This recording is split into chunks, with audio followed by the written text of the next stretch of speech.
But Gnaeus Piso, so that he could begin his plans more quickly, after he reached Syria and the legions, he began to help the lowest of the soldiers with generosity and with bribery.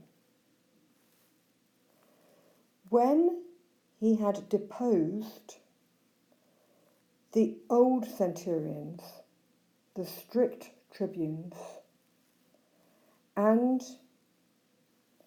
he had assigned their places or their posts to his own clients, that's basically his own friends, people who worked for him, he began to allow idleness in the camps, rowdiness in the cities, and his soldiers to run riot through the fields.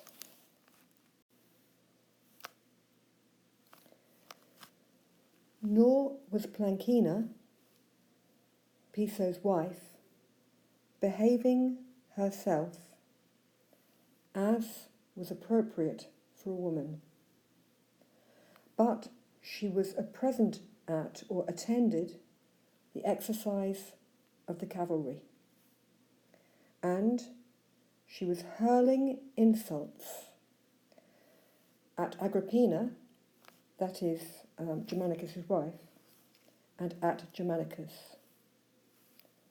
These things were known to Germanicus, but his more pressing care was to attend first to the Armenians.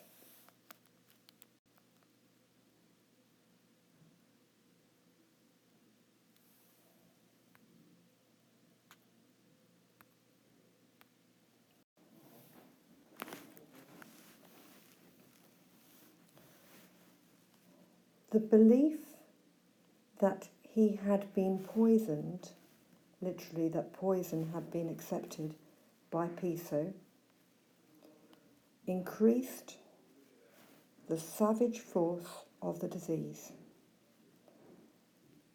And there were found in the floor and in the walls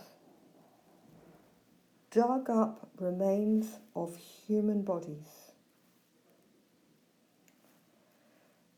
Spells and curses and the name of Germanicus inscribed on lead tablets, ashes charred and smeared with rotten flesh, and other evil objects, with which it is believed that souls are consecrated to the gods of the underworld.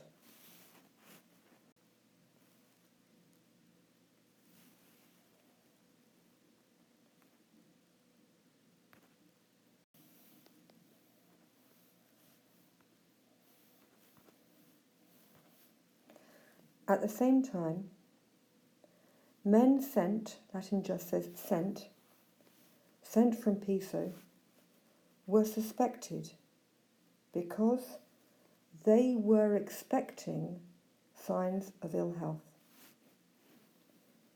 These things were received by Germanicus no less in anger than in fear. He writes a letter in which he broke off his friendship.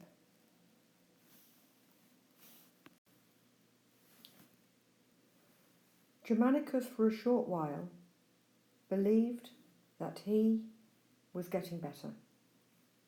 Then his body became tired. When the end was there, or when the end came, he spoke to his friends who were standing by in this way: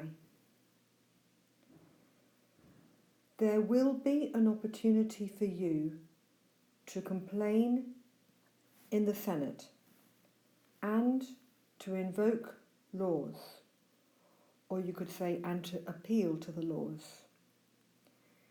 It is right that friends do not follow the deceased with pointless lamentation, but that they remember what he wanted, that they follow out what he ordered.